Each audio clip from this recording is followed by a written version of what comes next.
Okay, good afternoon, everyone. Today we are going live on our main discussion that is focusing on customary law and the effects of customary law on us women generally. So we are hoping this is going to be an interesting discussion coming from lawyers who've experienced this firsthand, who've worked with victims, and who are looking forward to a country where we are all equal, we are treated equally, and our customary laws don't serve a negative effect on our lives. So we're all lawyers. Today, three of us are here. The rest will be joining us soon. So maybe first of all, I'll start by introducing myself. My name is Susan Wesley Natana. I'm a human rights lawyer. I have a master's in human rights and a degree in law, so I'm very much versed with the legal practice in South Sudan. I am joined by my colleagues who have very good experience in the field as well. There's Stella Lomeling, there's Christina Peter, and others that are yet to join. I would allow them maybe introduce themselves for a few seconds or so, and then we'll pick up from there. Christina, over to you for introduction. Thank you so much, my colleague Susan Weasley. I'm by name Christina Peter Lukudu. I'm a lawyer by profession. I worked with the Ministry of Justice for quite some years, 6 or 7 years, and at the moment I'm practicing law. And I'm a co-founder of a law firm called Equal Justice Law Firm. And I'm really glad to be part of this panelist. And we're looking forward for the discussion. I welcome to everybody who have joined us today. Thank you so much.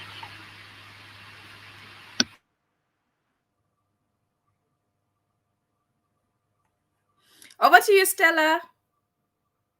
Stella, Uh, introduce yourself, please. Thank you very much, my colleague Susie Weasley. First, let me say good morning, good evening to all the listeners all over the world, and welcome for today's discussion. By name Stella K.G. Lomeling. I'm a lawyer by profession. Before I was a judge, I worked for some years in the judiciary, and then also as a lawyer, I practiced here in South Sudan. And now, currently, I'm doing humanitarian work, but I'm working in an organization as head of the legal department and a senior legal officer. Thank you for joining us for today's discussion, and feel free to ask all your questions, all your concerns regarding the customary law. And I'm happy to be among our great colleagues, Susie, Peter, Atong, who are yet to join us. Thank you very much, Susie.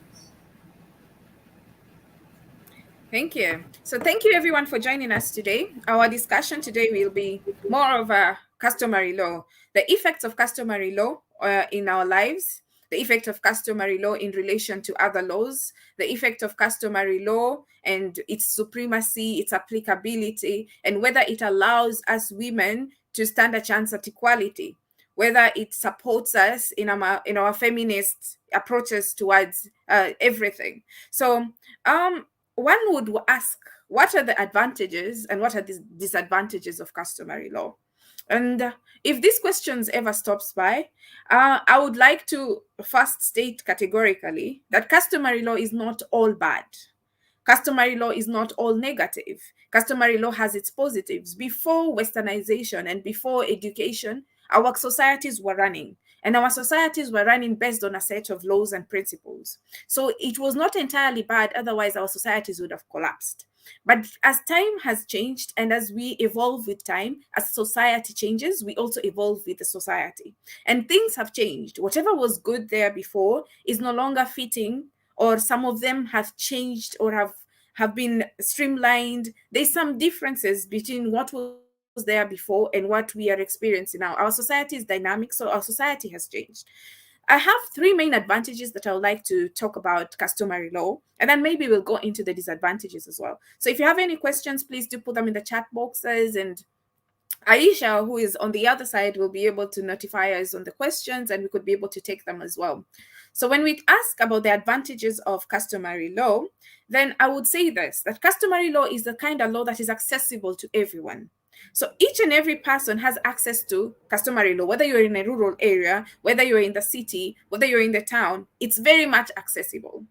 So the proceedings of these courts are usually done in local languages, and these laws have been there since time immemorial, so are very much understandable by everybody. So it's easy to understand for everyone. So these courts are very much accessible. So people choose to go to these courts because these are courts that they know. So that's an advantage. So where there is a lacuna and there is no statutory court, we have customary laws that fill in that gap.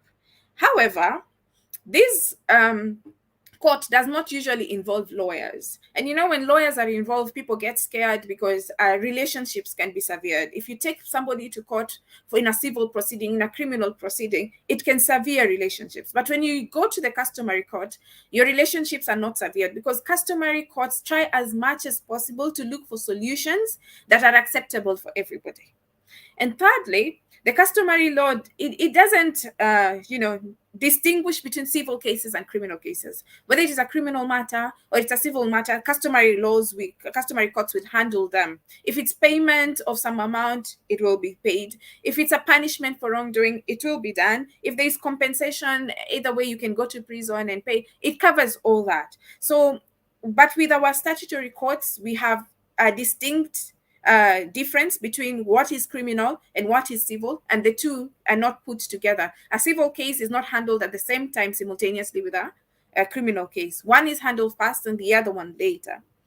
But when we go to the disadvantages, especially to us women, we realize that customary law has historically treated men and given them a upper hand compared to us women. So there is no equality in our customary courts. You find that even the sitting where women sit and where men sit, totally different. The arguments, men are allowed to speak first and then women later. Sometimes women need assistance from these courts to cases where they are being violated. But because our customary courts, put men at a higher standing compared to women, it becomes very difficult for women to speak out, to defend themselves, and even to articulate their issues because the court setting itself does not allow for them. In many instances, we have found that customary court judges or the people that are, sitting on those seats and deciding or adjudicating on those cases are mostly men. So when you go to the court, that is most of the people there, the chiefs, everybody is a man. As a woman, you feel intimidated. You fear that justice will not be administered in such a court. Secondly, because of the procedures in customary law courts, they are very much informal. We in the formal setting, we have principles of fair hearings. Formal settings or in statutory courts, they ensure that the right to be heard is covered for everyone, despite whether you're a criminal, you're what, you have a right to fair hearing, you have a right to be heard, and the basic principles that are allowed or are followed in statutory courts. But in customary courts, we find that these principles of fair hearing sometimes are not applied because there are some wrongdoings that are seen very minor.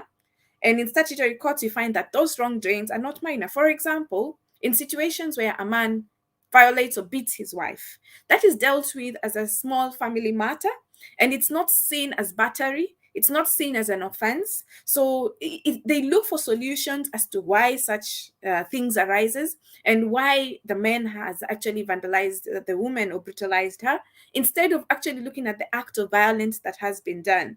So you find that it's not really very fair. As a woman, you're not allowed to express your anger, to express your pain, why things are going the way they're going. Another critical issue that I could raise, maybe with regard to rape in marriages and how it is dealt with in customary law, as opposed to how it is dealt with in a statutory court. In a statutory court, rape in marriage is a crime, and you can actually be taken to prison for it because there is aspect of consent, and where you don't consent as a married woman to your husband, then it's a violation. But in customary law, you are a property of your husband. You, by virtue of the man paying dowry, marrying you, you are obligated. It is your obligation to this man to fulfill your marital duties, which include sex. So you cannot say no. And so there is no way that a man can rape his own wife because you are his own property. So we find that in such an instance, customary law is not fair at all, and it doesn't provide us with an equal platform at all. And thirdly, I'll look at when we talk about payment of compensation. for customary law, in South Sudan, we have this thing called dia. Like when somebody loses his life because he was killed by another, the family can look or sort or seek for blood compensation. Well, in statutory law, murder is a crime, and there is no option for blood compensation in our statutory laws. The option comes in through customary law. Now, when you look at blood compensation, the last time I checked, it was 20,000 SSP. The life of a human being cannot be equivalent to 20,000 SSP. It cannot be equivalent to any amount of money. So when we talk about blood compensation, we are taking away the deterrent part. We are taking away the punishment part. Where if a person commits an offense and they have money, they will continue to commit similar offenses because they know even if I kill so and so, I will go to court and I will get blood compensation. And about fadiha, ukalam da binte. But when we come to statutory court, when you kill someone, it's an offense against the nation. You have to face the consequences for that. You have to go to prison, you may face the death penalty, and there are consequences involved. So you will not go free because you committed an offense of that magnitude, a capital offense for that matter. So I would talk about the differences, the advantages and the disadvantages of customary law in that light. I'm pretty sure my colleagues have very much more experience with regard to that and can share a bit more. So I'll move on to maybe Christina, and Christina can take us over her views on how customary law has its advantages, its disadvantages, and also give us insight into more from her background and her experience. Over to you, Christina. Okay. Thank you so much, Susan. Uh, really, in South Sudan, women suffer so much from customary law. And like what Susie stated, we find that in the customary laws, they are so much unfair to women. And in this, unlike the statutory laws, and because we are regulated in the statutory laws, it's regulated by the law. But when we look into the customary law, they are following the customs and traditions of a specific tribe. And we say as lawyers, we need to document these customary laws in a way that we identify which is good for us and we abandon which is bad because we know that the harmful one will not take us anywhere. Uh, in example, like when we take property rights, in the customs and traditions, women don't inherit, but they can be inherited like with the family of the husband.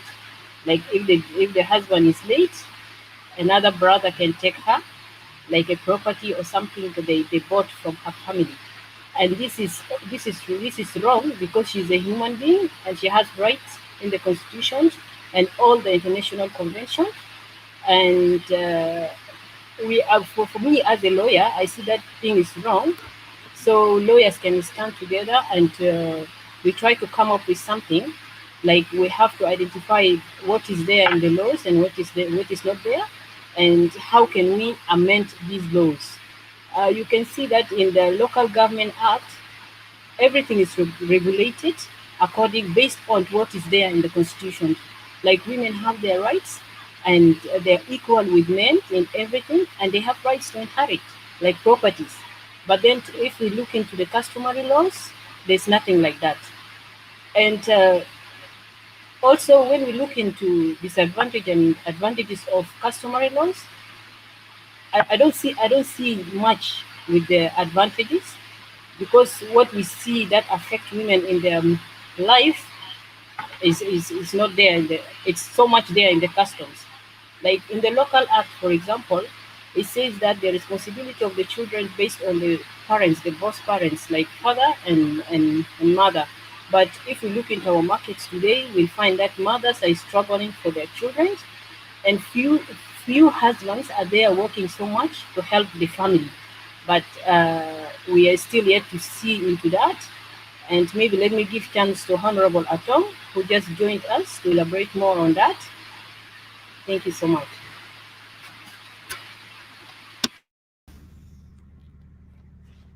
Thank you so much, my colleague Christine Peter. Thank you so much. and for the rest of the panelists. Just to pick from where Christine stopped from, I hope I'm being heard clearly. Am I being heard clearly? All right. Okay. Okay. Yes. Thank you so much. Just to pick from where, Christine stopped from.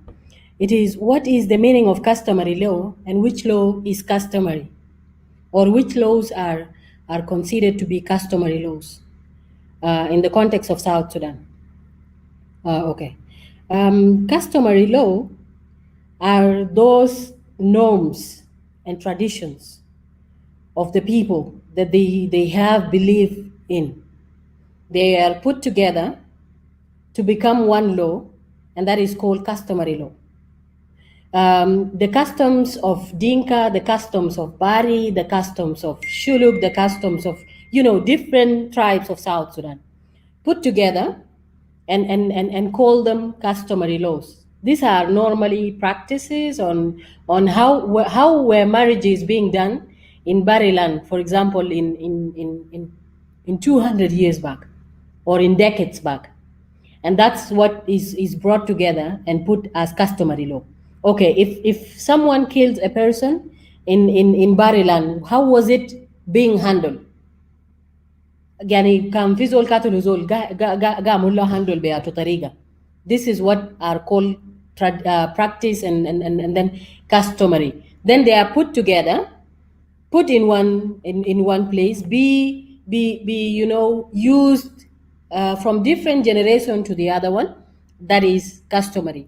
The definition of customary is according to the custom or usual practices associated with a particular society, place, or set of circumstances, like the marriage, like, let's say, a person who was killed and so on. So in the context of South Sudan, our customary law are how the marriages were being conducted, how is the payment done, if there are divorce cases, how is it done, if there are cows in that house, and when, let's say, the father of the house or the father of the kids is no longer there, how do people sit down and try to divide these things? How was it being done? If let's say there is a dispute over a land or a piece of a land, how is it being handled by elders and the chiefs? So this is simply customary.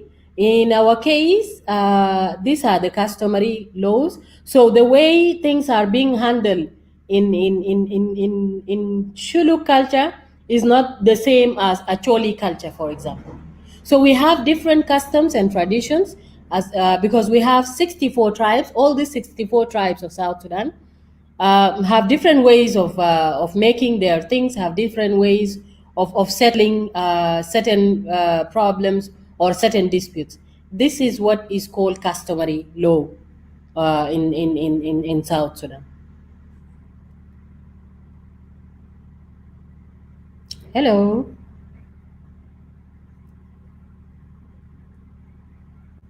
Should I continue with the next You're loud and question? clear, Tom.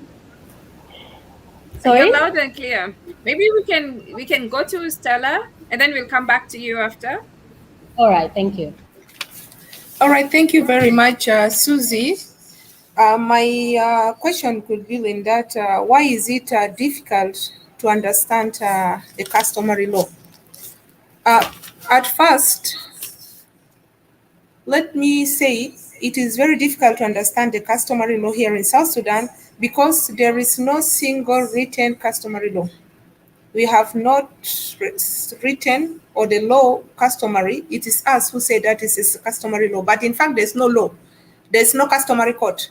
We just have established rooms where the chiefs sit and then they conduct the sessions based on the complaints they received from the people. But there's no customary law, there's no customary court. Because when we say it is a law, it is something being passed by the parliament, it is something being used as law, it has articles, it has sections of the law, and it is defined. But it is difficult because it is not written, it is not a written law. And again, the customary law, the one we call it customary law, it keeps on changing from time to time. There is no permanent customary law.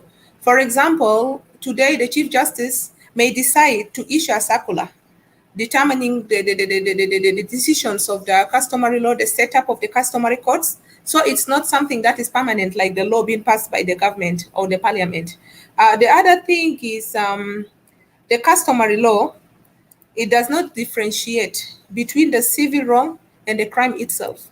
Most of the complaints they receive and the cases they decide and they try, it's based on a complaint being brought, a written, or some of the complaints are even oral complaints. So let's just take a life example of whereby a girl is raped. Susie talked about it before.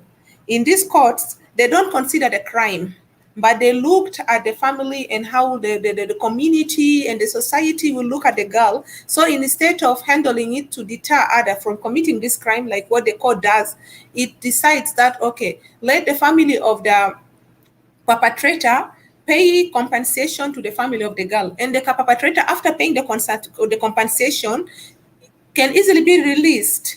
And in addition to that, you pay one goat or one cow to the court for ruling that case. So this is how it functions. So it is becoming difficult to decide. Maybe the family of the victim might not be happy with the ruling. They may say, no, in our customs or in our tradition, if you rape a girl, you decide to take that girl and you pay as dowry. So the chiefs may decide, okay, you pay the dowry. And maybe they'll not satisfy the family of the victim. Yet he committed a crime and he's now marrying the girl without her will, because the family have decided, or because maybe the court say it, the girl should be taken up by the person who raped her. So these are the challenges making it very difficult. But understanding it also is a problem, because we have something called family law. In Sudan, we are using Sudan laws. All the laws of South Sudan are Sudan laws, copied and pasted from our neighbor Sudan. In Sudan, because Sudan has a Sharia law, they used to have two laws, different laws: family laws for Muslims and family laws for non-Muslims. These laws serve as customary law. But here we're supposed to have, instead of using this customary law, we have supposed to have something called family laws. These family laws defines all the crimes, all the traditions, norms, and customs of different tribes. Our former Chief Justice, Maulana John Waller Cage, may God rest his soul in peace, has drafted something called family law for Dinkas. It's a very, very good, clear, and then organized law. I wish all the judges, the lawyers, and the civil society sit together and bring up all the cultures of South Sudan in one law. Then it becomes a law. We call it as a family law. Then we define the laws, and then we put together. I'm an Acholi. I've committed a crime against someone who is not an Acholi from our tribe. The law is here. I'll be tried according to the written law. What does the law says, and what is the cultures of the Acholi, instead of just depending on these chiefs. So some of them might not be fair. I might be an Acholi and I know what does my culture says in some of the cases being committed, some of the crimes been happening. So I might not be, and I cannot appeal that court. You can never appeal. There's no way of appealing. The decision is just final, and then cannot do anything about it. If you're not satisfied with what they said, you have no any other ways of appealing the decision. So these are the challenges. We don't have a uniform law that regulates all the customs, regulates all the traditions, and then all the norms and the tribes of South Sudan. So if we have like one law that regulates all this, I think it become very easy, and it become not complicated for us to understand all the cultures, and then it makes the life easy, and then the work of these judges who sit there to decide these cases also easy. Thank you. Back to you, Susie. Oh, yes, Honorable Stella. I so much agree with you. Whatever you were suggesting, I've seen it practically applicable in our neighboring countries. Like, for example, in Kenya, they have a family law act, but they also have codified customary law. So when somebody commits a crime and it's a civil offense under customary law, they go and look for the customary law specific to that person. So if you're a Dinka, they will use Dinka customary law. If you're an Acholi, they will use Acholi customary law. If you're a Bari, they will use Bari customary law. So what happened is that all the chiefs sat together and then they codified the laws for their specific tribes. And then that is now used as a reference point by the judges. When you find that these laws are not are repugnant to justice and you're not satisfied by the judgments of this court, you can always appeal to any other civil court, and the family laws will be used. The family laws do not look at your culture. The family laws are general customary law, are general laws that are codified to deal with family issues, to deal with matrimonial issues, to deal with succession issues, to deal with child custody issues. So when you're not satisfied with the customary laws, you always have the option to appeal into a civil court or into a statutory court, and there you can be able to get your justice. So there's one thing that I need to appeal to our listeners and to everybody out there and to all women out there, that if you fail to get justice in a customary court, it's not the end of the road. There is a statutory court that acknowledges your rights and will use the constitution and whatever it is that the customary law has put in place that is repugnant to justice, that is repugnant to morality, and is repugnant to existing laws will be challenged and will be overruled, and you will be given a decent and a very fair hearing. I will give an example of child custody. In this country, there is this belief that when a child is above the age of 7 years old, and there is a divorce between parents, then the child who is above the age of 7 years old directly is taken by the father, and the mother has no say whatsoever. I want to say that this is not fair. That is customary law. It is repugnant to justice. And for justice's sake, the best interest of the child is put in place. If you go to a civil court, the best interest of the child will be considered, and the best interest of the child is most often than not with the mother. So for a child that is still very much dependent on their mother for every single thing, put your resources together, go to court and fight it out. You cannot lose custody of your children simply because you and your husband have failed to agree. The fact that you have custody of the child doesn't mean that you will raise the child badly. As a mother, you need to have access to your child. So you go and ask for joint custody, where you can have easy access to your child and monitor what is happening to your child. Very much appreciated, Stella. And maybe we'll move to the next point where one may ask themselves this question. Does customary law really factor in gender, or is it disadvantageous when it comes to gender issues? There are instances where clearly you will find that customary law really is very much unfair to women. It doesn't factor in the rights of women. Okay? These rules are called gender discriminatory norms. They are very much discriminatory. I've given you one example with regard to children. When a woman often sits down and thinks twice before leaving a terrible marriage, because they know that the customary law of their land will not give her access to her children, because categorically children under customary law belong to their fathers. So you will find yourself, because you do not want your child to suffer, you do not want your child to miss out on maternal care, you will opt to stay in the bad marriage for the sake of your children. But I want to state that that is customary law, and wherever customary law is repugnant to justice, our constitution has clearly stated that it can be nullified. The actions that under that can be nullified, so you need to seek justice under statutory courts. So if you ask me whether the constitution has provided proper guarantees, yes. The constitution has provided us with a proper guarantee where we can always go back and fight against laws that are discriminatory and against norms that are discriminatory. Many others are in terms of inheritance. So many are the times that when you hear about a divorce and you want to reach a divorce settlement, you never hear that fi zawaj bita filan, the matrimonial property, it includes land, the matrimonial property including goats, including cows.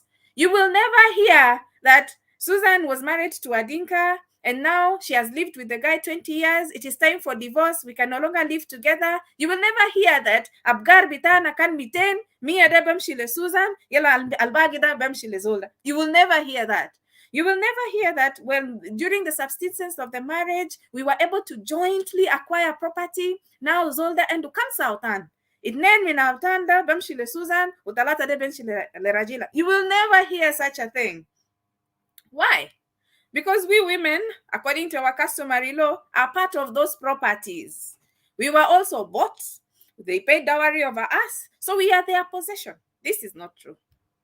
I want to categorically state that we are not properties. We are not bought by dowry. Dowry was given as a form of not a compensation. It's a token of appreciation to our parents for bringing us up very well. So it's a token. It's a cultural token. It's not that you've purchased us. So there are many issues that we could discuss, and maybe my colleagues have more examples of how gender roles or gender norms, that fall under culture or customary law really are not favorable to women. And the customary law, one more thing that I've noticed, and many people would want to tell you, is that there is no divorce. Okay? So no matter how bad your marriage is, you cannot leave. You cannot leave because there is some token, there is some money that was paid, there are some cows that are involved. You cannot leave. And if you choose to leave, you cannot live with your children. These are discriminatory norms. At the same time, I would want to say that not all customary laws are bad. Not all of them are bad. At the end of the day, we all want a source of identity. We all want to be a source of belonging. And there are some of our cultures that are not discriminatory at all. There are some of our cultures that really show where we come from. Give us a source of identity as a human. A human being without a source of identity, I don't know how you can be. You see, when we look at the US and the history of the Black Americans or the African Americans, they are trying to look for a source of identity. Well, us, we have our source of identity right in front of us. We cannot categorically state that our cultures, our traditions are 100% bad. That is not true. We have specific cultures, specific traditions that we need to adjust depending on the specific cultures. But that does not necessarily mean we change or we transform our entire culture, because not all of it is bad. I, for one, love our marriage cultures. I love the traditions, the way it's done, the process, the fact that marriage is a communal thing, the fact that the celebration and how beautiful it is, our traditional regalia. I love that. And I wouldn't want that changed. I want as a person to experience the entire process. Somebody comes to my home and we sit down and we negotiate and we go through all the ceremonial processes. I like that. But that does not mean that I am bought, I am a property. No, it means that I appreciate my culture and I have a sense of belonging. The same way our people in the Western world go through church weddings, go through white weddings. That is their culture. I would love to go through my own traditional wedding because that is my culture and it's not bad. Over to you, Christina. I think you would want to add more on this. I can see you smiling right there. Christina, if you can hear me, please speak it up from here. Okay, thank you so much, Susie, for the chance once more. And one may ask herself, if we get chance to change some of the sections of the law, which one can we change?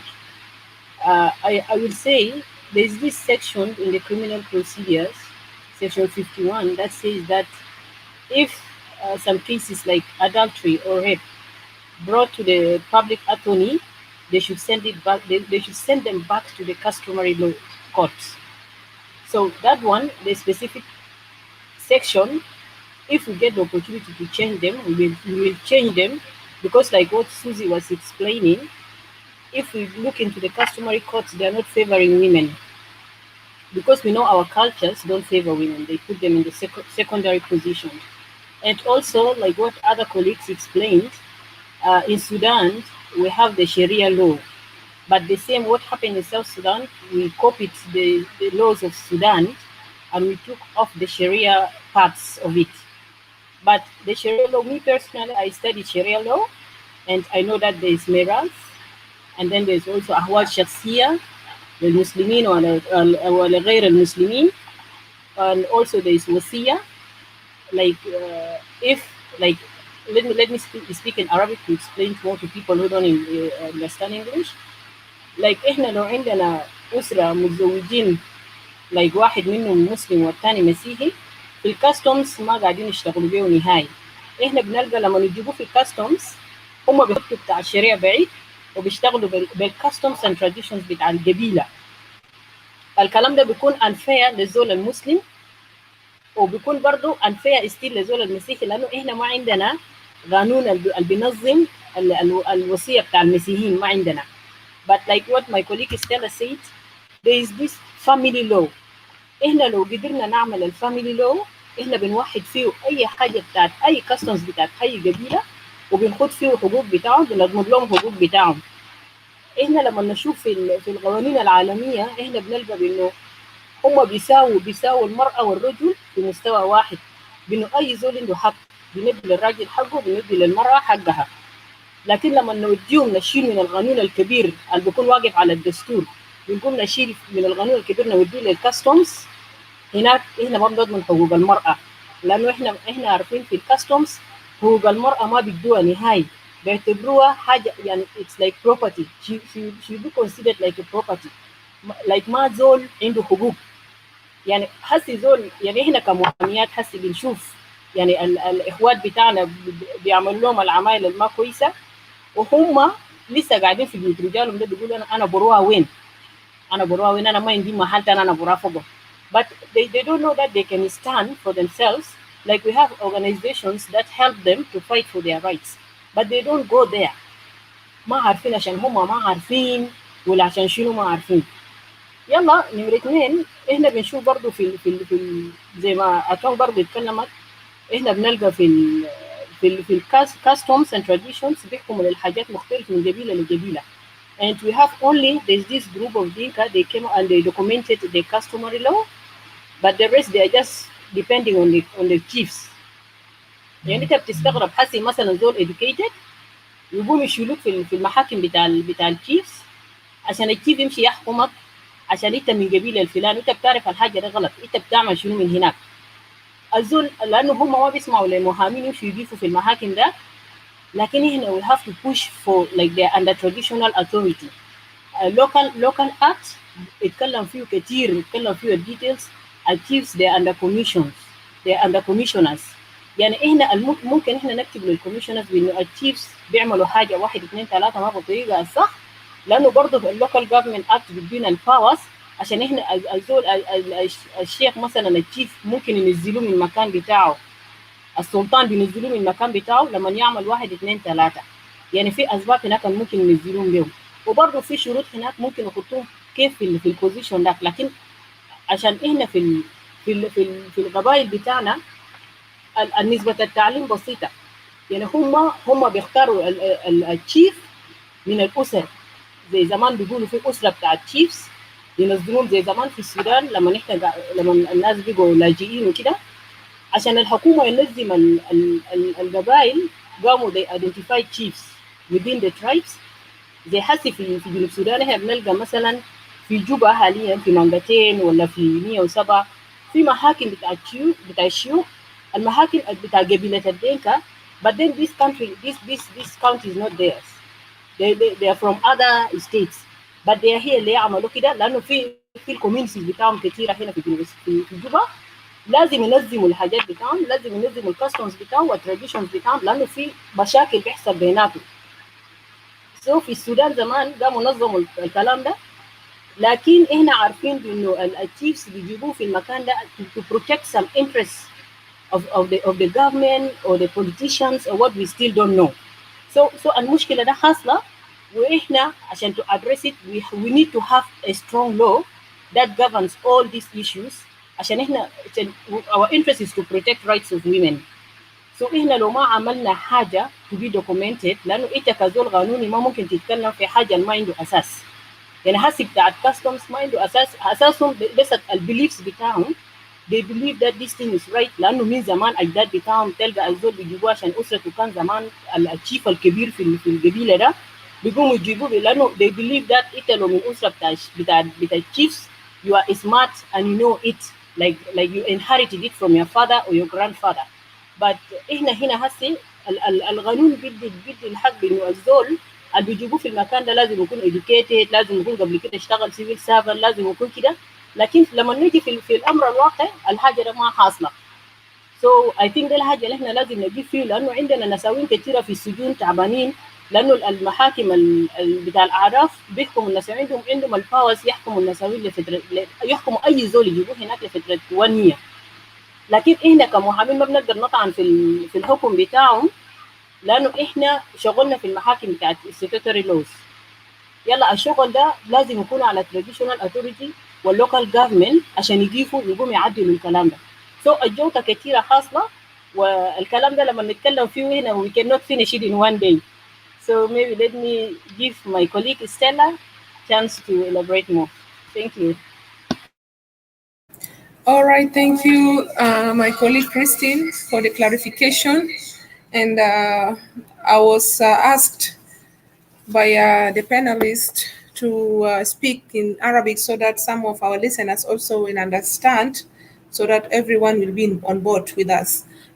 One may ask, what is the difference? You know, these laws, not everyone is a lawyer, of course. These laws may confuse, and some may ask, we have a customary law and then we have a constitution. Some even don't know what is the constitution, what is the customary law. At first, we agreed that we don't have something written called customary law. We don't have it. We have customs, we have different norms, we have different traditions, we have different setup of courts which are not organized. I can say it, not organized, yet the constitution talked about it, but the courts, the customary courts, the way they handle it are not organized. As for my view as a lawyer, it's not organized. You find some of the tribes that are seated under the tree, they call themselves chiefs from Warap. Some, even the Dinka themselves, yet they have the family law. They can divide into clans, small, whatever. We know it's the situation here in South Sudan. We find some people there, they sit under some of the trees. They said, no, we are the Bari. So this customs and this courts, they call it courts. You know, they call this setup, different setup courts, customer courts. They need to be organized. They need to be brought together, as I spoke earlier. They need to be identified. Which one should I go for? You got, and then it's misleading the citizens, or the listeners, the litigants. You go to that court, you find out, no, the ruling is not satisfied. I'm not satisfied with the ruling, or that court you went for, this is, that one is even not a chief. That one is someone who just claimed to be a chief. We don't know what does he know about our culture. What does he know about the Bari? What does he know? He was there in Khartoum doing nothing. These are some of the challenges we're facing here. You know, it's misleading the litigants. And so one may ask, what is the difference between the customary law and then the constitution?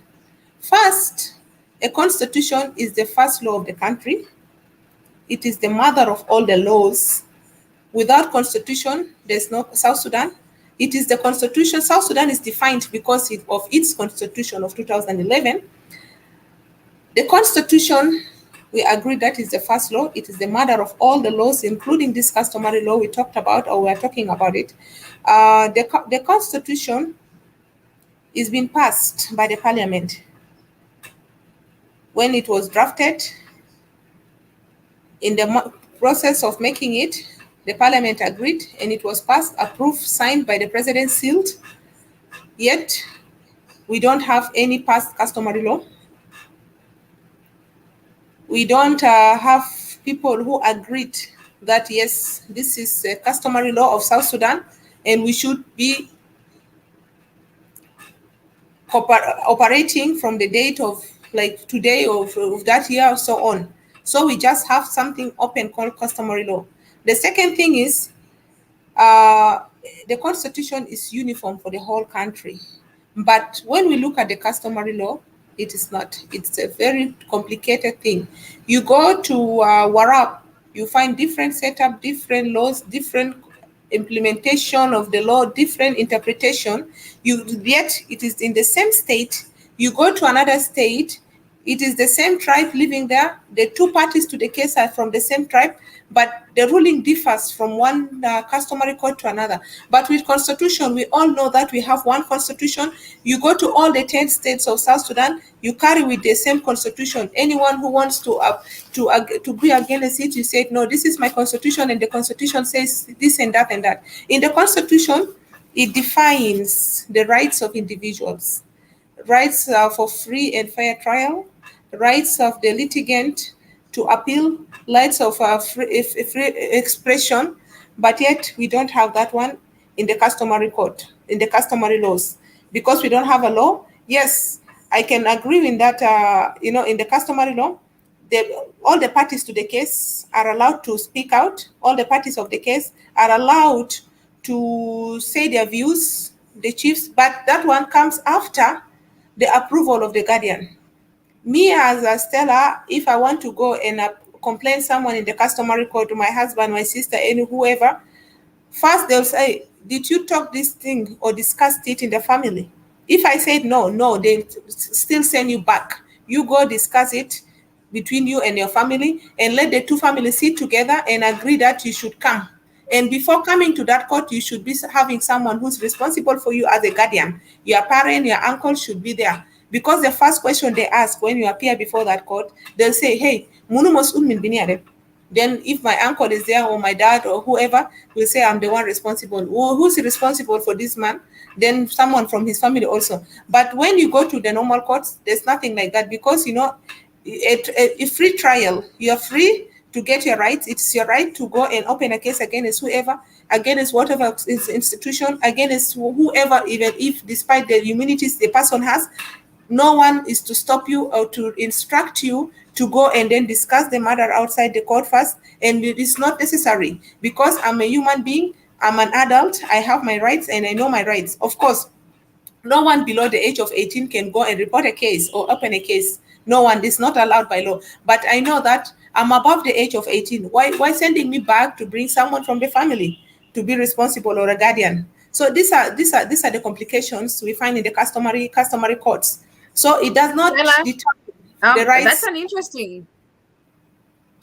interesting view right there. Let me interject you just a minute. All right, welcome, Susie. Stella?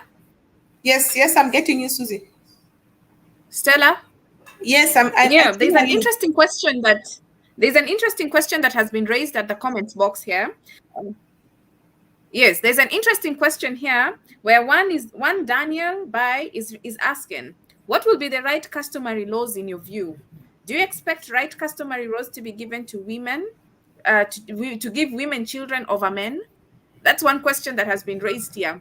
Maybe you can pick that up before we go ahead to Atong.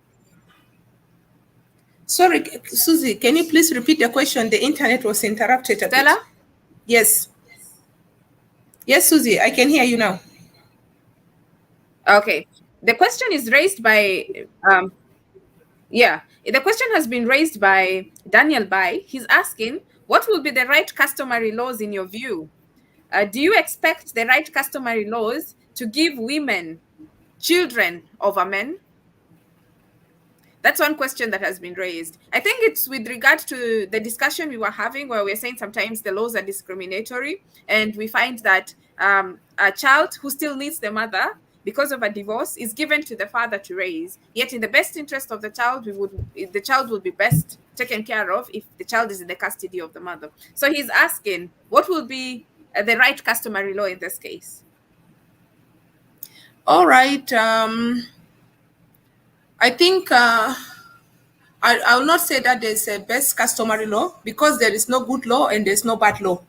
For someone who thinks that the laws, like, I don't want to say I've won the case or that one has lost the case, because it's not a football match. But the best is to draft the law as it is. There's no best and there's no bad, there's no good. But the best thing is to draft the laws. All the customs should be put together, and all the judges, let me say the chiefs, who rule over these customary laws should know the process, should know, like, not to jump the process. At times, if you go to these customary laws, courts, let me say the courts, the procedures are very clear. The person who complained is the person who's supposed to be heard first. They can jump.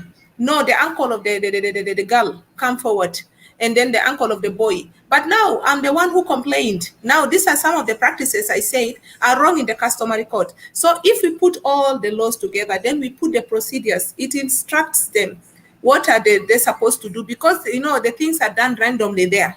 So I don't think there's a best customary law, and there's not the best or the bad one customary law. But all the laws are laws at the end. It serves all the citizens for their own benefits. it regulates people, it regulates the country, and then also the citizens, and it avoids of misleading them the process, because as a normal citizen I don't know the procedures of the court, how it functions, who is to be heard first and who's to be heard last. After the hearing, what is next? It is the chiefs, and these chiefs need to be oriented, and then the chiefs need to be trained. Training them is putting all the laws together. You sit with them. These chiefs, these are the procedures. If the parties appear before you on cases to do with child custody, cases to do with divorce, this is how supposed to handle it. Then it becomes uniform and it becomes the best law. But if you're just doing it randomly, so it is not, it's not, the process is not organized, and then we cannot call it a law. So we cannot have the best of it. Thank you. Over Back to to you, you, Christina. Maybe a few minutes. A few minutes. You can interject just a few minutes, and then we'll hear Atong next. Okay, thank you so much. I just want to add something. In our laws, if there's anything that concerns a child, we have to look in the Child Act, because it says the best interest of the child is paramount. So in the issue of the custody, we should look into where the best interest of the child is served. Is it with the mother or it's with the father?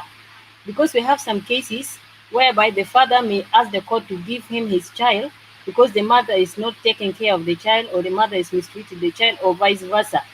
So this is something I want to add on to answer the question.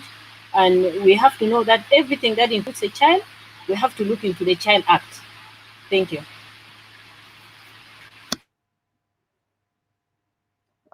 Okay, thank you, Christina. Over to you, Atong. Thank you so much for coming back. The discussion was interesting until I forgot I was one of the panelists. Thank you. The second question was, what does customary law consist of? And then I'm supposed to give examples. Okay, the customary law consists of group of customs that are organized or reorganized. In our case in South Sudan, these are reorganized, and shared collectively by a community, people, tribe, ethnic, or religious group. So, that one, I'm just a little bit going back to how I define what customary law is. So, it is actually norms and traditions and practices that people believe in, you know. So it can be a group of a religious group. It can be tribes, it can be people, it can be a whole community, it can also be an ethnic group, like how it is in some of our tribes. E.g., I'll talk about we have the customary law of Dinkabur. It is a recent law that was enacted in I think around 2014, around 2015, and I'm not very sure about the time, but at least that is when that law was put in place. At some points, yes, it was a very good law. It is still a very good law. Though some of the men felt like part of that law was somehow favoring women, you know. So they were against it, because our society is a patriarchal society where people will tell you during our great grandfathers, things were not done like this. Women used not to do this. Women used to do this, and taking it back to customs as traditions and practices. So by then they were practicing it that women are supposed to only be in the kitchen. This is all. Women are supposed to be in the kitchen. Women are supposed not to be counted full as a man. These are women and this is a man, So when women went to schools, and then they have voices to talk, and then they have rights and other things, it became so very difficult, because customary law does not renew itself with how the technology is coming up, with how the education is changing a lot of people and changing a lot of societies.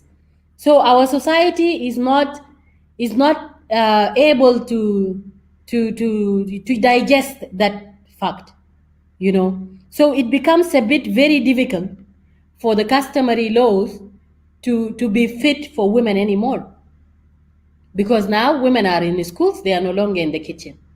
Women are multipurpose. She can be in the kitchen, cook for the kids, come back from the school, do her family issues, and then when you take that type of a woman to a court, definitely it will not be the same.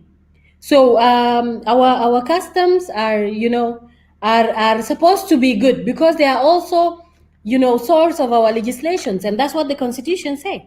Our Constitution in Article 5 B says that customs and tradition shall be source of legislations. So they are supposed to be part of the legislation. Okay, our Constitution did not consider the fact that the customary law that we used to have might not fit the time that we are in recently. So there are there is this contradictions between our laws. The Constitution says in Article 16, that everybody have rights. We have equal rights. Men and women have equal rights. When you go to the Constitution, it is a different case. It's a different case. So it does. The question is, does our Constitution really fit for this time again? After we have gone to schools, after we are becoming judges and lawyers, we are even becoming traditional leaders. Taking it back to the discussion that was happening between Christine and Stella around the area of best interest of the child. Our constitution, customary laws never looked at that. They never looked at the best interest of the child as to be with the mother. Maybe the father is drunk, is a drunkard. The discussion is becoming so interesting, but I hate to interject. We are running out of time here, and I thought it best that we look at some of the comments. There is one by Veronica Igale. She was supposed to be our moderator here today, but she had some technical hitches. So I'll take one of her comments here so that she's well represented. She's saying that before customs are recognized by the courts of law, they have to undergo a certain judicial test. Okay, they must be reasonable and not repugnant to right and reason. A custom cannot be opposed to the principles of justice, equality, and good science, which she is very right. We also have an example in the comments from Uganda, where it states that a husband is paid 600 Ugandan shillings if somebody else sleeps with if somebody else sleeps with his wife. So it's kind of very discriminatory, I must say, because we live in a free world. So that means that if a lady decides to cheat on her husband 5 times, the husband is going to get 3 million Ugandan shillings. That means for every offense that the lady does, he's paid 600,000. So if she does that 5 times, it becomes a business. So they can really agree and they decide, okay, let's do this. For every in South Sudan culture, we also have some tribes that have this as well. So if you go with somebody else's wife, they can charge you a few number of cows, maybe 7. So it's there. So this is quite similar because it gives the man some autonomy, it puts him at an upper hand because he paid dowry for this woman. If somebody else violates this woman, then he's entitled to be paid as compensation for that. What about this woman? What if I was raped? So if my husband is given this 7 cows or whatever amount of money, does it stop me from hurting inside? Is it going to help me recover from the trauma? So there are some of these questions that really, really, really must be raised. So I think that going forward, our time is running out. We are 5 minutes. We have less than 5 minutes to go. And a discussion around customary law cannot really be exhausted in an hour. We've just touched base with a few things. And maybe I can take it back to Estella, and maybe she can say some concluding remarks because I understand we must be closing in the next 2 minutes or so. Back to you, Estella.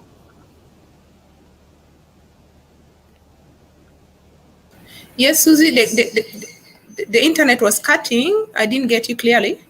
Can you please repeat the question? Susie, can you hear me? I understand that we have additional time. That we have additional time so this discussion is going to go further for another 30 minutes. So Stella, Christina, and Atong, we can continue having discussions on this.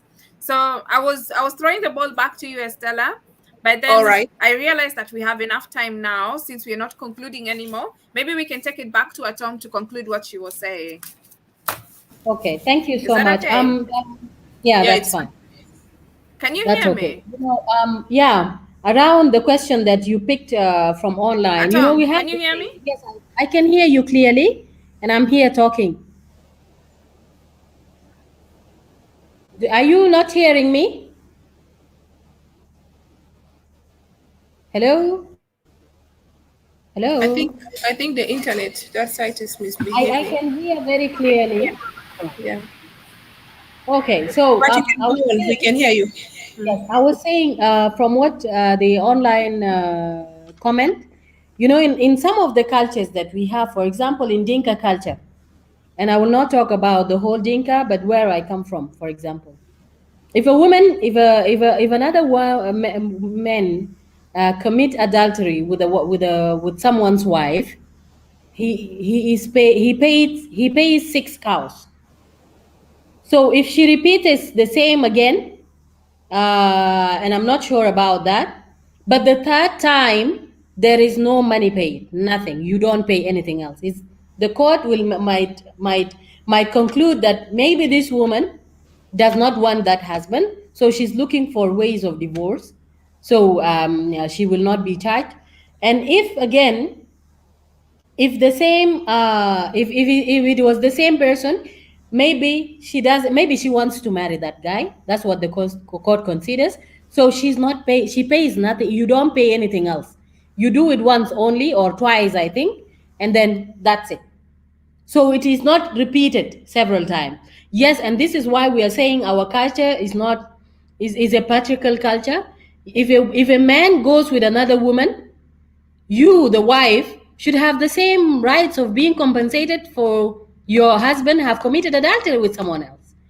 But in our laws, that's not existing. It's a different case. And if you talk about it, you as the woman, they will tell you now, what if you talk about it and then the family of that lady brings her as a wife to your husband? What will you do? Why do you even want to play with your things? Why did you want to play with your wealth? Because these cows are supposed to be yours. So when you are going to report your husband, that means you are taking away your wealth, giving them to another person. That is by paying the compensation.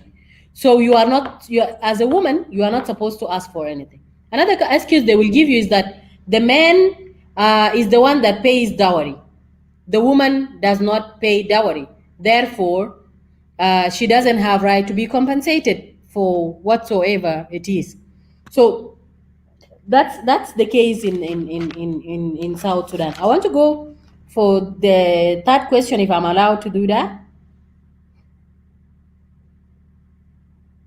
Hello? I think I am connected. I think I am connected. Yeah, you So go ahead, please. okay. So the third question was, why do women of South Sudan um, feel discouraged when their cases are referred to a local customary? Because in customary court, there are so many things the customary court do not consider. They do not consider the fact that women have some rights to ask for. That is not considered. Another thing is the best interest of the child is not considered. The third thing is that the court even takes a very clear stand, and you will see it clearly that the court is really standing on the side of the man more than it is to the woman. As the woman is talking, the chief can be even insulting her. You are a heartless woman. If a man says something, you are a heartless woman. How do you even go there and leave your kids behind you? Just for example. So customary courts are not as controlled as the courts. In customary courts, there is no limited number for whoever will enter that room. Maybe there is a very sensitive case. Maybe there is a very sensitive issue of, let's say, it's about the matrimonial room. Here I'm talking on issues that are very sensitive. Let's say it's about sex, it's about, who is giving birth, who is not here functioning, who is all these things. A woman cannot talk in front of thousands of people. In courts, this is controlled. If you ask the court, that you don't want anybody else to attend your court session, that is allowed. You are given that opportunity. But in the customary courts, that does not exist. Plus, the decision of the court is very clear that later on, and I happened to visit one of the customary courts here, and the judge was talking, and let me say, the chief was talking, and the chief was like, in our courts, we give, the woman wanted to divorce. So they were asking her, are you ready to leave and leave the kids with this family? She said, yes, I'm tired. I'm just looking for my happiness. So the chief told her clearly, and I was there. I was not told. The chief was like, are you okay with that 2-year-old child to be given to your husband? Because we no longer wait for 7 years. So in customary courts, they no longer wait for a child to be 7 years. Even as young as a child who just stopped breastfeeding, it can still be given to the father. So the woman is squeezed in a very small corner that she have to decide whether you want to continue with that or you want your kids to be around you. And that's why most of the women refuse to go there. In the customary court, you are not allowed to have a lawyer to stand and defend you. You are supposed to stand there alone. So it is not safe for women to be in that space. That's why women are refusing it. So it's because our customary mostly are patriarchal, and you definitely know the decision of that court, and you know you will not be given a chance to speak. You will not be given a chance to be defended by another lawyer if you are not able to defend yourself. These are the issues. But when you come to the court, to the courts, the statutory courts, definitely you have the right to talk about a certain thing or not to talk about it. You have the right to ask for a lawyer. You have the right to go and appeal. Okay, there are some courts that are considered as traditional court, and if you come from there to appeal in one of the other courts is also allowed. But again, that would have already, you have already some damages in you. The fact that the court was full, a lot of people were laughing when you were talking about certain sensitive issues, that also psychologically you will not be okay. So even if you have the right to appeal, it is not the right place for you to go if you are not sure of having what you want there. So this is the reason that women do not want to go to the local courts, because they go through a lot of issues, or this kind of harassments and so on. Thank you. Atong, there is a question here in the comments that aligns with what you're saying. And the person who's commenting is saying, his name is Ayue. He's saying some customary laws allow children to be with the mother for a specific period of time, after which they can be with the father. Is this not positive customary practice? So to him, the fact that the children are allowed to be with the mother for a specific period of time, which is 7 years, he thinks that is positive customary practice. What do you have to say to that? It is not positive because kids are supposed to be with their mothers and fathers. If for some reasons the father is not there, then the child chooses where to be, whether with the mother or with the father. The child has to choose, because when they are given that specific time, we all know that it is just 7 years. Is 7 years enough for that kid to be with the father? Considering that the father might be working, he goes to work from 7 or let's say 8, he comes back at 5, he doesn't know whether that child have eaten, he doesn't know whether that child is sick, he doesn't know a lot of things. Even when the husband and wife are together, it's mostly the woman that is taking care of the baby, it's not the father. So the child is given the chance to choose where to be, whether with their mother or with their fathers. That's why we talk about the we talk about the family laws, because the family laws will definitely be talking about the best interest of the child. Where does the best interest of the child lies? Is it with the father or the mother? Because we don't say that all the time mothers are responsible. At some point, you might find a mother that is not responsible. So in that case, maybe the best interest of the child is with the father. So you give them to the father. We are talking about the family laws because they they consider family as number one, and therefore the best interest of the child is put as the top priority when it comes to issues of divorce. So it might be positive at some points, but at some other points it's not that positive, because there is a specific time, and all of us know that it is only 7 years. 7 years is not enough for a baby to know what they want. If it is 15 years, well, 15 years is it's okay. If he's okay to go with the father, well and good. He can be coming to the weekends and visit the mother. And I earlier gave the example of the court, the traditional court, where they were saying, even at as young as 2 years, a baby who just stopped breastfeeding, that baby can be given to the husband. So that's positive for at some points, but it is not positive, because at the end of the day, they will still take the child. So it's better we let that child decide whether they want to be with the mother or the father, because that is their best interest. Uh, uh, can I add just a small addition on top of what Atong have just said?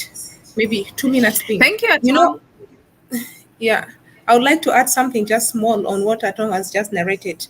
We all understand that our laws are copied from Sudan.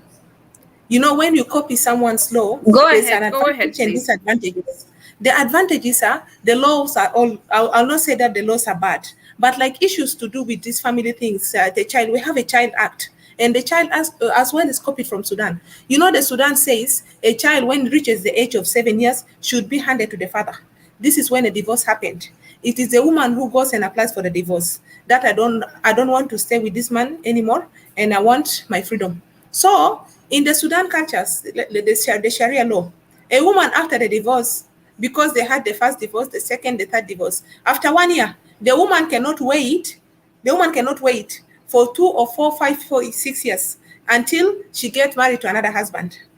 1 year, 2 years is enough for her, so that she go and look for another husband to marry. And then they see the possibility of a child being with that husband, the new husband. That's why they can give the child back to the father when the child reaches the age of 7 years. So because it is impossible to keep someone's in this is as part of Sudan's culture, keeping someone's son with you and then the father is alive. Why not giving him back to the father yet when the woman is married?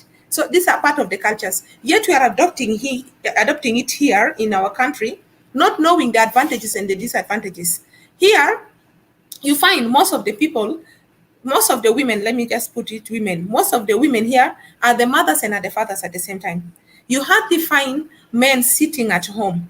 Opposite there. There it's an Islamic country, in Islamic law. You find 24/7 husbands are at home. They follow the religion, the cultures, the Islamic, whatever.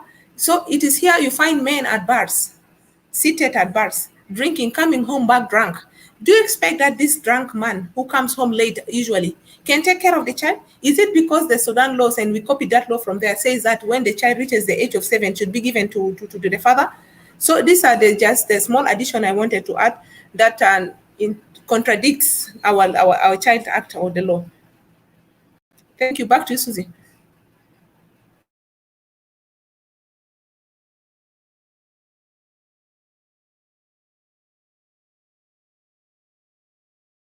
Susie, I've thrown the ball back to you.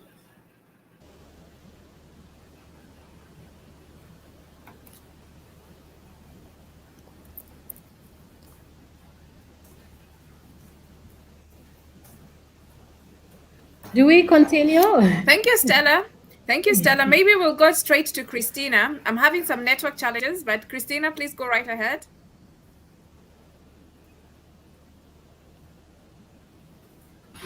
Okay, thank you so much once more.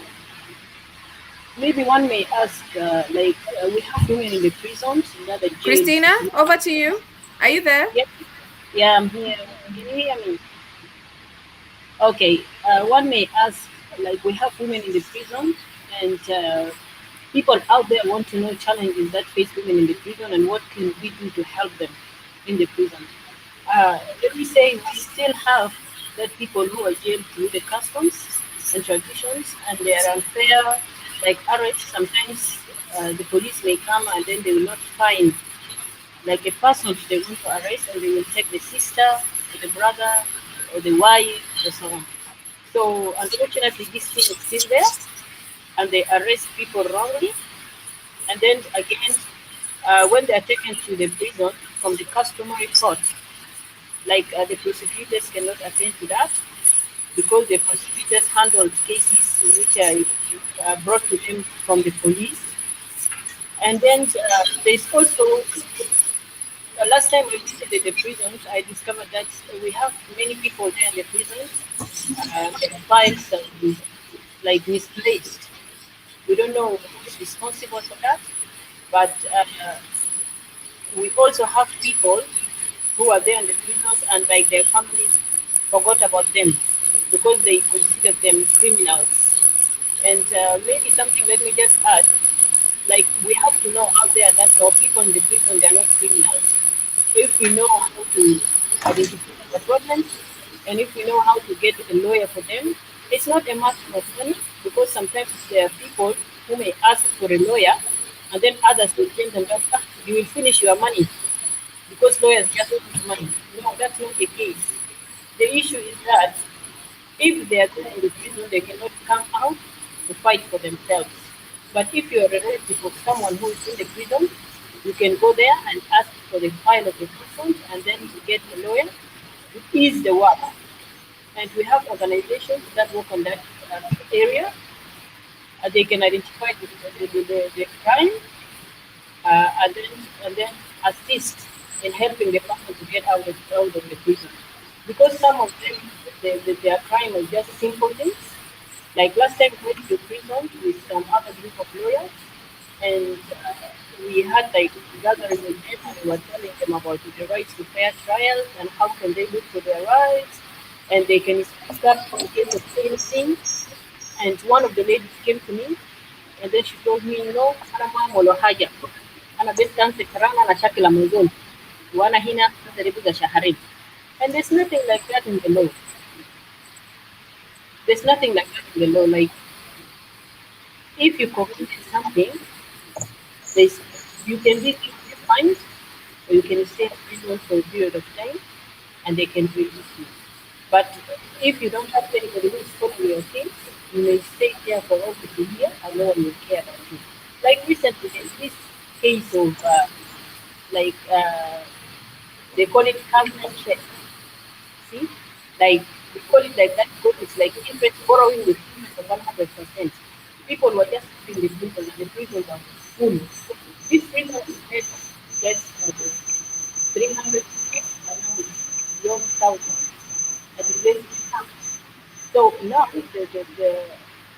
the minister asked Minister of Justice to look for a way to solve that thing.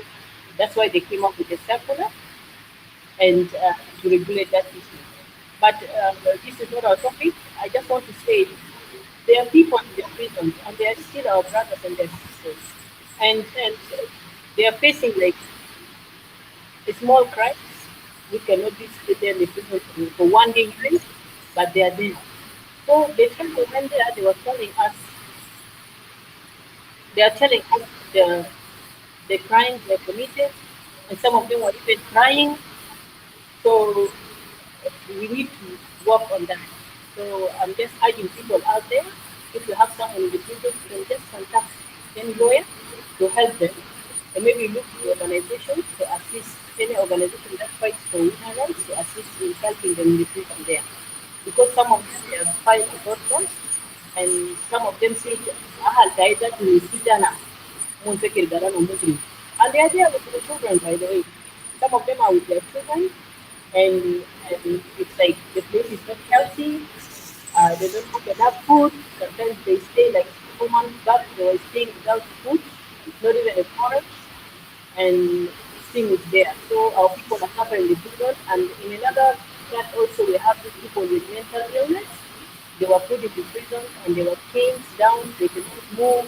So the situation is not really helpful in the prisons. And this is even if you're jailed, you have rights in the law that you can be treated well as a human being. So prison is supposed to be a place where it will help you to come out and go into the society with a new mind. But now it's like helping you to become really a criminal when you are not even a criminal. So the law says the accused person is innocent until proven guilty. So we have to help them in the prison. Thank you. Over to you, Susan. Uh, Susan is having issues with her internet, but Okay. I'll come in. Okay, please. All right. Thank you very much, Christine. Um, some may ask, do you agree that this customary courts is like a form of oppression for women of South Sudan? Is it a form of oppression for women's right? And then they may even go beyond and ask, what are the challenges facing women from having free and fair trial in these courts? You know, we have a setup of different courts. We have a criminal courts, we have a civil courts. Most of these cases, because in the customary court, they try the cases as one. They don't differentiate between the criminal and I'll try to put all the questions in one question. So they don't differentiate and distinguish between the civil and the criminal court cases. So they just hear the cases as a normal complaint, and then they decide on how to handle it and how to do it. But in the normal procedures in the courts, there's a civil courts and there's a criminal courts.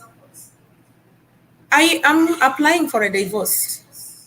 Why going for customary courts, yet the court here, the civil court, can decide on the divorce? I've been raped.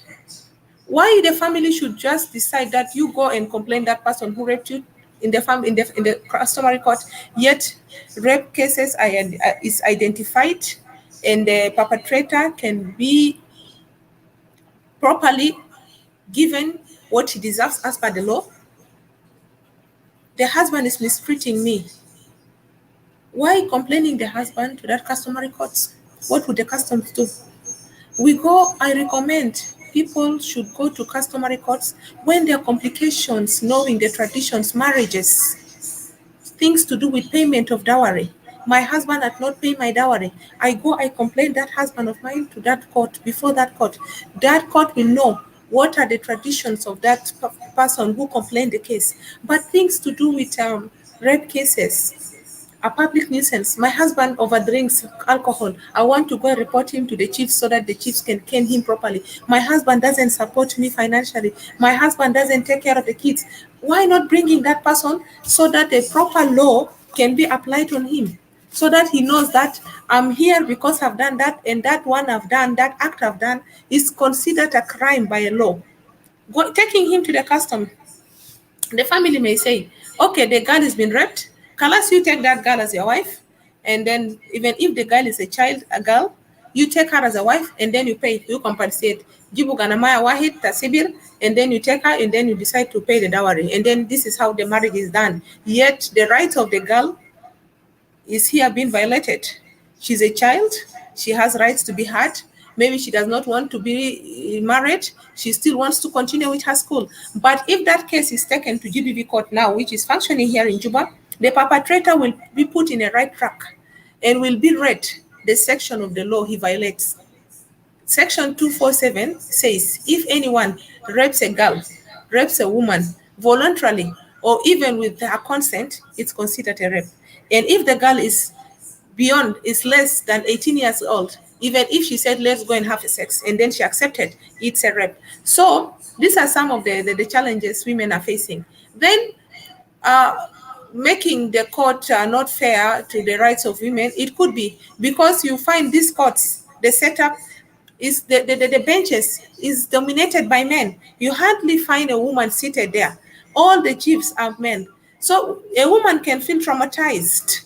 And then more especially if a woman comes and asks for a divorce. In the South Sudanese cultures, you can ask them, why do you want to divorce the husband? You are you have kids with that husband, you are staying together, you just want to divorce so that at least you go move from one man to another. Yet they don't know the root cause of the divorce. Maybe I'm not happy, I'm not satisfied, and they'll still force you to go back to that husband. So some things like the divorce, I recommend, and I still recommend for my women, you go file your cases there and that court so that you can be guided properly. And then some of the cases whereby the court finds it difficult. I've been doing it before the time I was a judge. Immediately, I call as someone chiefs from that same tribe of the girl and the tribe of the boy. The chiefs may come and say it and testify before the court. Yes, in our tradition, if the dowry is not paid, this is not supposed to do. This is what should happen. This is what we should follow. Then I take the testimony of the chief in addition to what I've done, and I draft a judgment. But going there, issues to do with rape, issues to do with marriages, maybe marriages they can handle it better than the civil courts. Issues to do with mistreatment by the husband. These ones should come forward before the civil and criminal courts so that they find the right sections and articles in the law. I think I've talked enough. I'm throwing the ball back to you, Susie. Mm.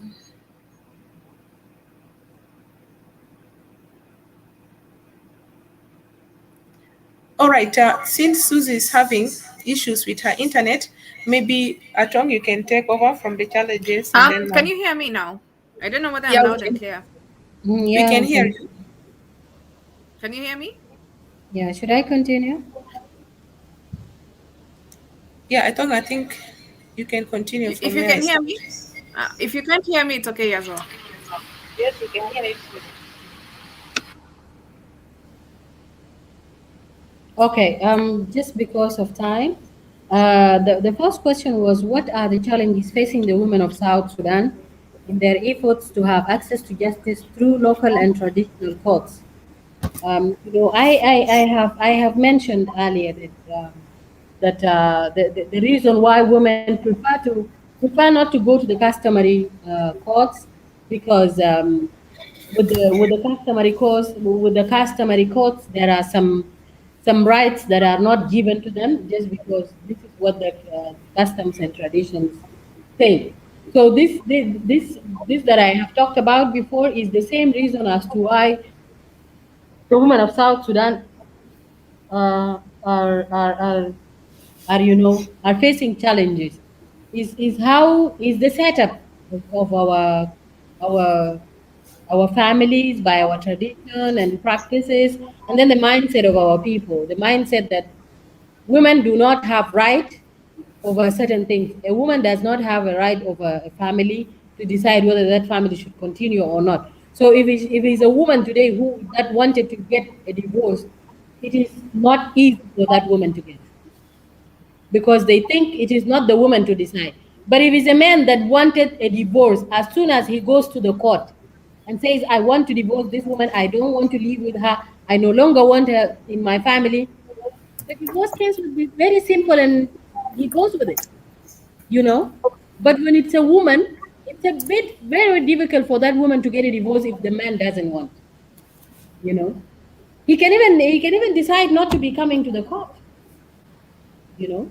Yes, at some points the judge can decide, but then again it depends on that judge that is in the table, whether that judge should use some of the things given to him by the law, that he can decide on cases if one of the parties is refusing to the come I mean refusing to come to the court intentionally, that the judge can decide, you know.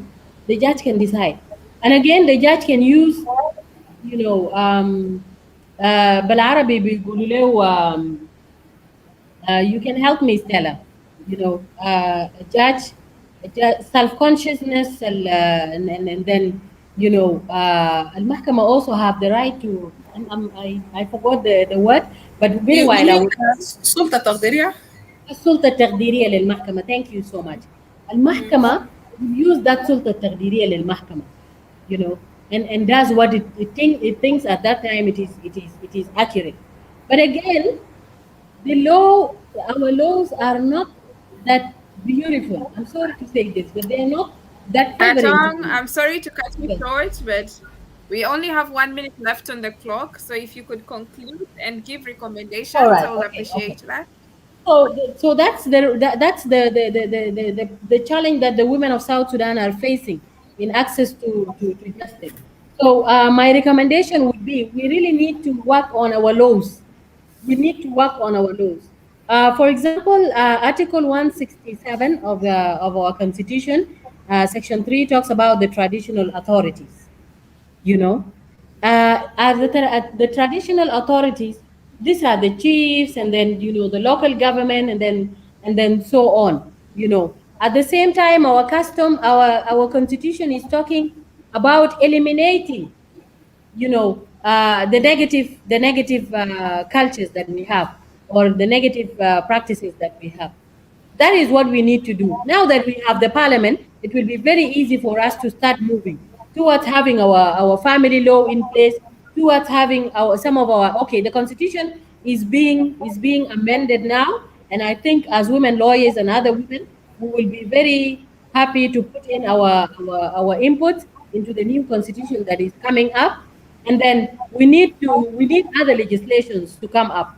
And this legislation can only come up if we lobby the parliament in a right way, and allow the parliament to enact some of the laws that will not be so much patriarchal, that will not be only favoring women or men, but just laws that بيضمن العداله للانسان الجنوبي، بغض النظر الانسان الجنوبي ده راجل ولا مرأة. عايزين قوانين مثلا بيدي البيست interest of the child اللي هو الفاميلي law and so on. So I think this will be my recommendation. Amendment of some of our laws, and enactment of our other new laws that we think should be in place. Amendment of certain articles that refers the court to go back to the customary and traditions. If the woman decide to go to the court, she should not be sent to the custom and traditions to be the one to handle the case, because we have laws that governs the marriages and then the divorces. So we should look into that and leave the customary courts alone. So thank you so much. I hope I have answered you.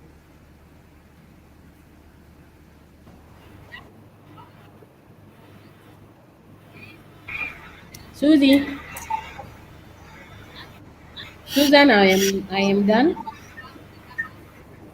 I think Susan is having a challenge with her internet. Why not moving to Christine with her recommendations and way forwards? Okay, thank you so much. Hi, Aton. Aton. I Yes, understand I'm that done. the recommendations might be as many as possible, but unfortunately, we have to end now.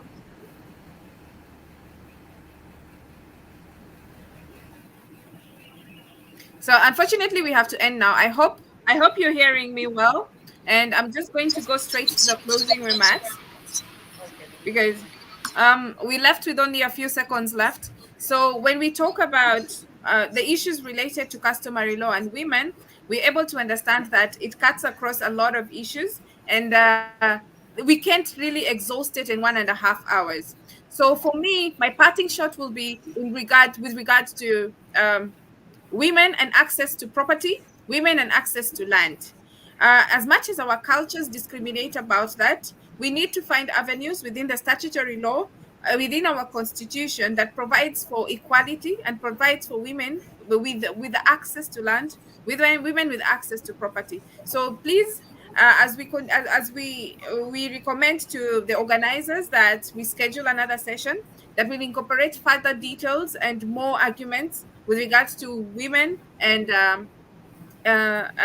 customary law. So, yep. So this is my parting shot.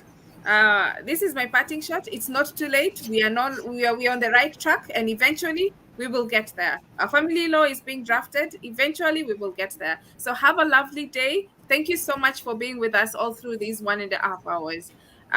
It's goodbye from me. So at this point, maybe we should thank UN Women for hosting us, and the great role they're playing with the Intellectuals Forum. And we are really, really grateful for everything that they're doing. And we look forward to the next discussions coming forward. And we are very appreciative of their support. Thank you once again. Thank you very much. Thank you very much, Susan, Women Intellectual Forums and UN Women. Thank you for the opportunity. Thank you all.